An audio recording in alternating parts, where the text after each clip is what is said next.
Como bien pedíamos hace unos instantes, Alberto pidió, realmente estos tiempos difíciles en los que vivimos no son tanto para poder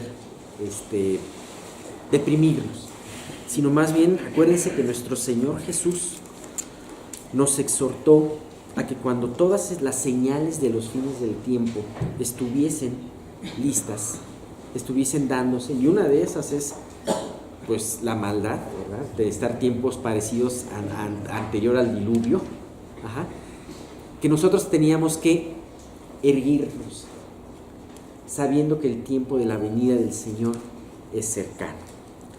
Y no está muy diferente el tema de lo que vamos a ver precisamente en este salmo.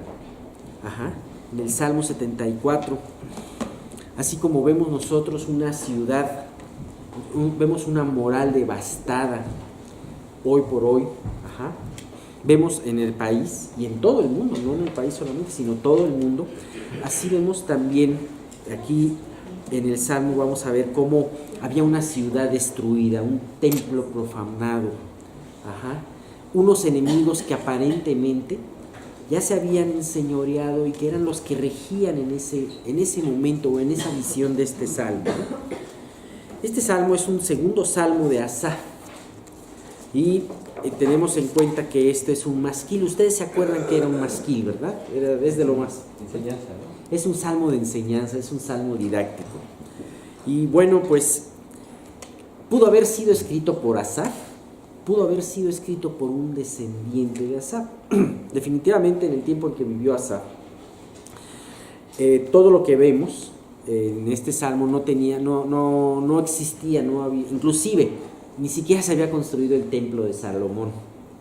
Entonces es muy probable que este salmo lo haya escrito un descendiente de Asaf. ¿Cuánto habrá sido el tiempo? Probablemente en el cautiverio, en la destrucción. Hay otros en esa destrucción de Jerusalén por Nabucodonosor. Probablemente también pudo haber sido tiempo posteriormente, inclusive en el tiempo ya más cercano a Cristo, en el que Antíoco Epifanes profanó el templo, ¿no?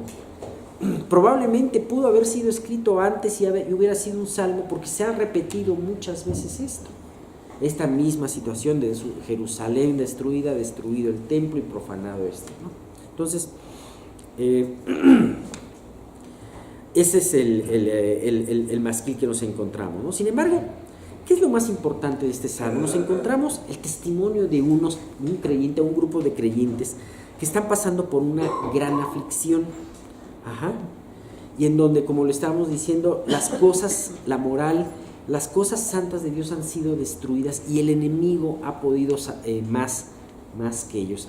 El enemigo en ese momento reinaba. El paisaje era desolador. No vamos a ver en este momento una liberación en este salmo. Simple y sencillamente es una súplica. Tampoco es un salmo en donde podemos ver que ¿cómo se llama? En donde podemos ver que se confiese un pecado, aunque desde luego aquí hay un pecado implícito porque hay un juicio. Definitivamente, siempre que existe una disciplina en nuestras vidas, es muy importante que volteemos a ver a Dios y digamos, ¿qué pasa, Dios? Nunca, ¿cuál es nuestra tendencia natural? ¿Qué hemos aprendido a través de los años? Hemos aprendido a justificarnos. Y somos bien justificadores de todo, ¿no? Entonces,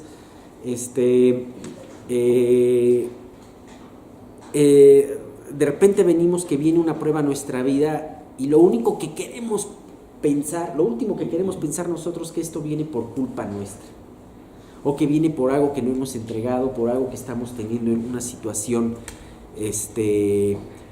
mala, equivocada en nuestra vida, y generalmente siempre le echamos la culpa a otras cosas, o inclusive a veces decimos, es que esta es una prueba de Dios para fortalecerme en mi carácter. Y bueno, puedes tener razón, sí es cierto, pero ¿no sería conveniente primero cuestionarte qué está pasando con tu relación con Dios? ¿Cómo vas en tu relación con Dios? Si tu corazón entonces no te reprende, entonces paz tienes para con Cristo, ¿no? Entonces, ¿sabes qué es lo más importante también de estos testimonios? Vemos aquí cómo un creyente espiritual enfrenta una aflicción. Sí hay una queja, existe una queja. Ahora, ¿la queja es mala? No necesariamente. No es un reclamo en un sentido de que decir, es que por tu culpa, Dios, es que fui, o una situación en donde el salmista le está diciendo a Dios, es que eres injusto porque permites esto, porque entonces tú te estás volviendo justo y estás haciendo injusto a Dios. No, simple y sencillamente es dentro de la aflicción una queja en donde dices, Dios, ¿por qué está pasando esto? Dios, me duele. Ajá.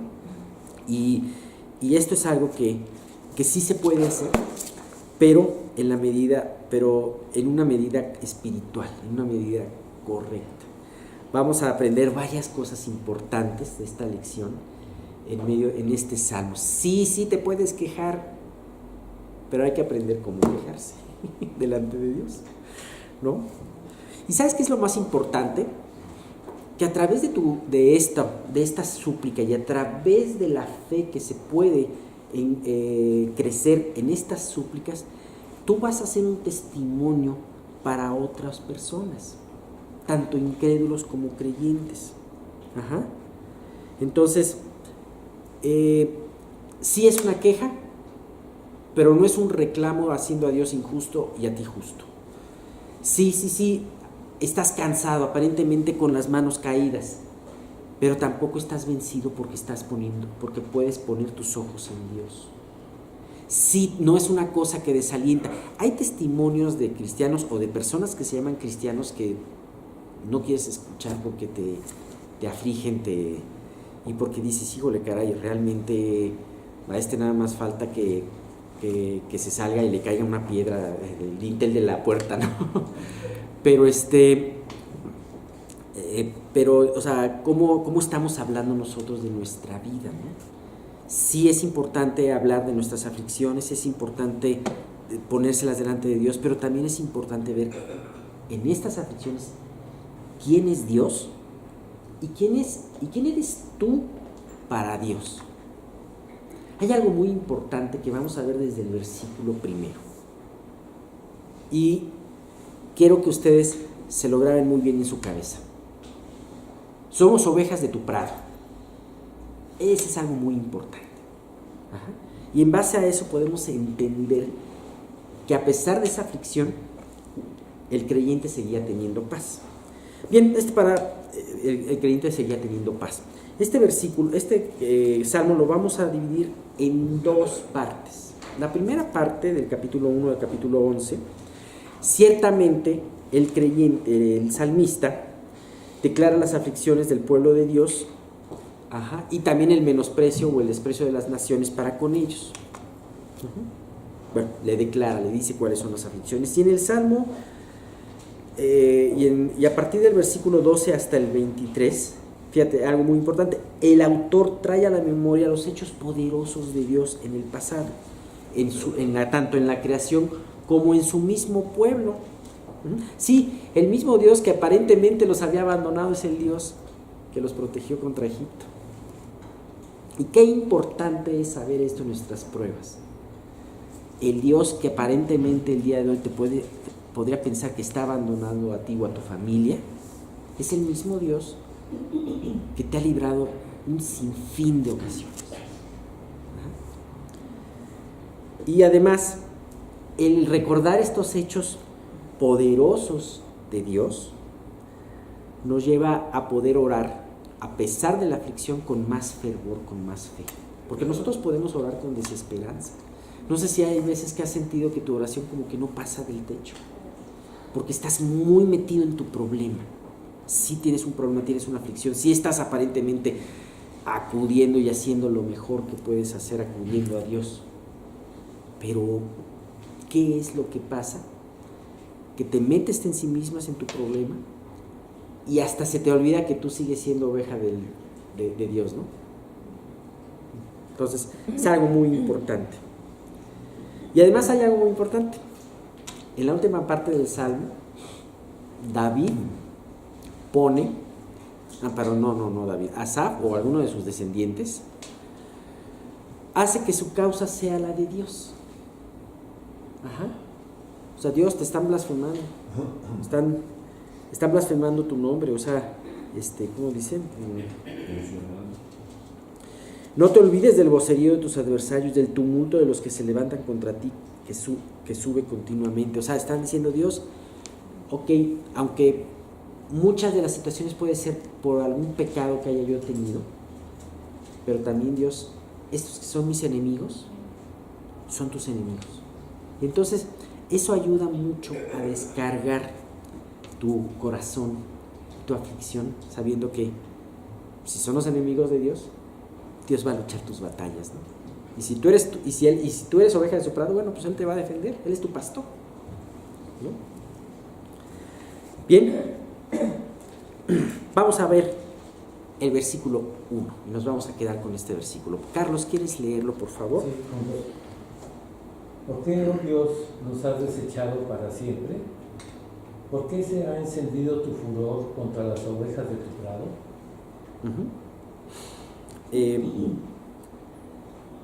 ¿Cómo se ven las cosas dentro de la prueba?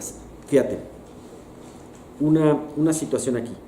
¿Por qué nos has rechazado? Aquí en la versión, en la nueva versión internacional, la Biblia de las Américas, perdón, dice, oh Dios, ¿por qué nos has rechazado para siempre? Para siempre. ¿Realmente Dios los ha rechazado para siempre? No, no es cierto. Pero en medio de la prueba parece como si fuera para siempre, ¿no? Cuando te estás ahogando en una alberca, el tiempo se te hace eterno, ¿no? Cuando estás esperando una llamada que tiene que pasar, 5 minutos se te hacen 10 horas.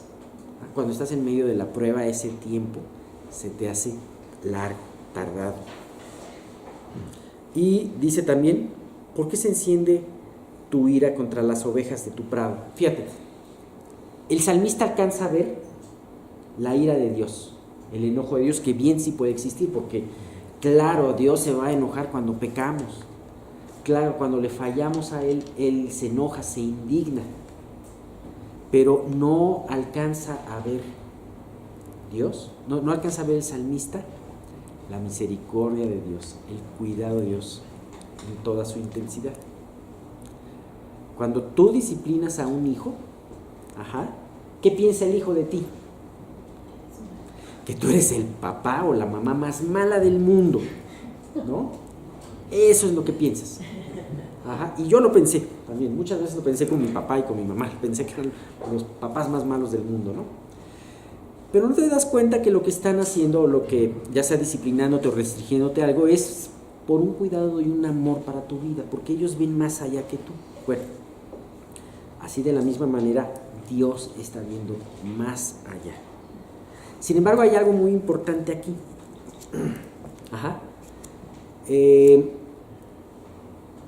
¿Por qué maltratas a las ovejas de tu prado? ¿Sabes? Aquí el salmista no se olvidó que él era oveja de su prado. Y eso es algo maravilloso. Porque el hecho de saber que eres y que si realmente eres miembro de la familia de Dios, el hecho de saber que eres miembro de la familia de Dios, a pesar de que tengas aflicciones, sabes que estas son temporales y que después de esta aflicción viene algo bueno. Pero además, Dios está utilizando esta dosis de disciplina con amor. Dice, porque el Señor al que ama disciplina y azota a todo al que recibe por hijo. Esa es una gran verdad. Pero la segunda parte de este versículo de Hebreos 12, 6 al 7 dice, si soportáis la disciplina, Dios os trata como a hijos, porque ¿qué hijo es aquel a cual el Padre no disciplina? Déjame decirte que si eres hijo de Dios, vas a ser disciplinado.